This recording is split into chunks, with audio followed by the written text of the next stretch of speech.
Rather remarkable statement for someone who wants to be accepted in the broader world community.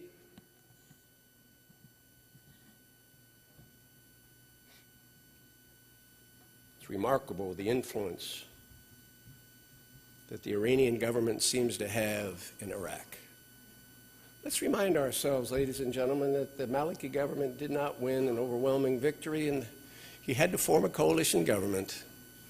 And we all know who he turned to in order to form that coalition government, the same individual that our military and special forces had sought when he was leading the militia, then al-Sadr, who, of course, when he left Iraq, found peace and comfort and support in Iran. And not only to bring himself back, but he brought a disproportionate amount of Iranian influence back.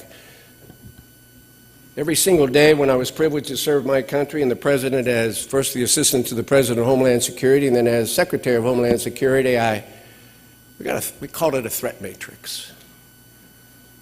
And so every day, some days it was a couple pages long, sometimes it was a couple dozen pages long. And through a variety of those alphabet agencies who gather intelligence from a variety of different sources, there'd be a list of threats against the United States. Now, of course, you don't take them all seriously. Many of them were not credible, but you take a look at those threats. Some were serious, some were credible, some we acted upon, some we waited to see if something would happen, some we waited to see if we get more information, and some we just discounted. But the bottom line in my time, both in the White House and as the first Secretary of the Department of Homeland Security, not once, not one single time did I ever see a threat directed to the United States from any resident of or supporter of the MEK. But we, for whatever reason,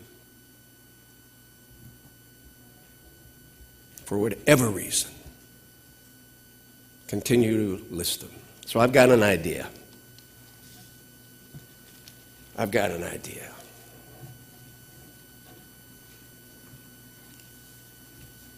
Maliki is coming to this country on December 12th. And I really hope this tape gets to the White House. The State Department issues visas, and the Department of Homeland Security, although the visa has been issued, has the right to deny you access into this country. It's an interesting juxtaposition. One issues the visa and the other opens the door and lets you in. Well, I've got an idea.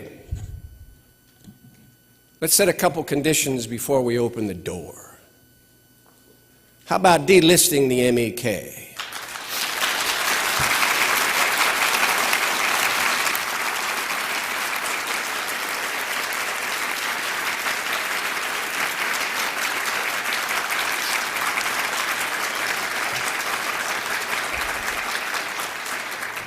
Oh, I appreciate that, but there's a lot more. We're going to delist. We're going to insist that they cooperate with the UN High Commissioner on Refugees. We're going to insist that the initial interviews take place in Camp Ashraf.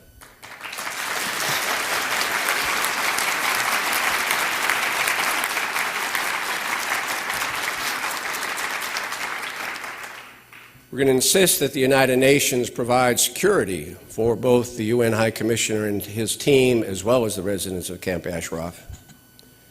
And we'll insist that the United States take a leading role, not only in the form of the United Nations, but with our friends around the world, to see to it that these men and women, who, by the way, have probably given us as much information about Iraq's nuclear capability than our own intelligence organization, we must think about that and recognize it as well. Those ought to be the conditions. Delist, cooperate with the UN, keep them at Camp Ashraf, support the men and women of Ashraf with blue helmets, as well as the UN High Commissioner, and take a leadership role in getting these men and women resettled in companies who will embrace them, their families, and their belief in a non-nuclear, peaceful, tolerant Iran.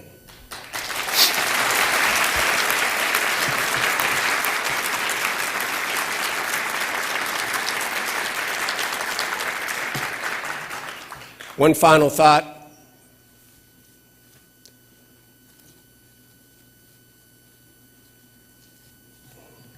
You know, there's been a lot of discussion about a term used describing President Obama's leadership with regard to Libya. Some say it was an effective means of advancing a broader humanitarian interest and building a coalition. Others aren't as supportive, but you know what I'm talking about. The expression was the president was able to lead from behind. Well, I simply say this to my president, and he is my president. Mr. President, this is the time that you must lead from the front.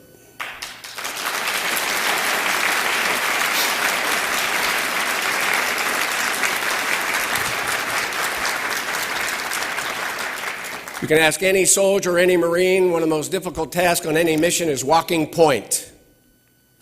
Because sometimes that individual or individuals walking point take the initial hit, they take the flak, they're the ones who encounter the enemy. But right now, on this issue, Mr. President, you have to walk point. Delist MEK and provide them the protection until the rest of the world can welcome them with open arms to promote a free, independent, non-nuclear Iran. We need a regime change, and the first place to start is to delist the MEK. Walk point, Mr. President.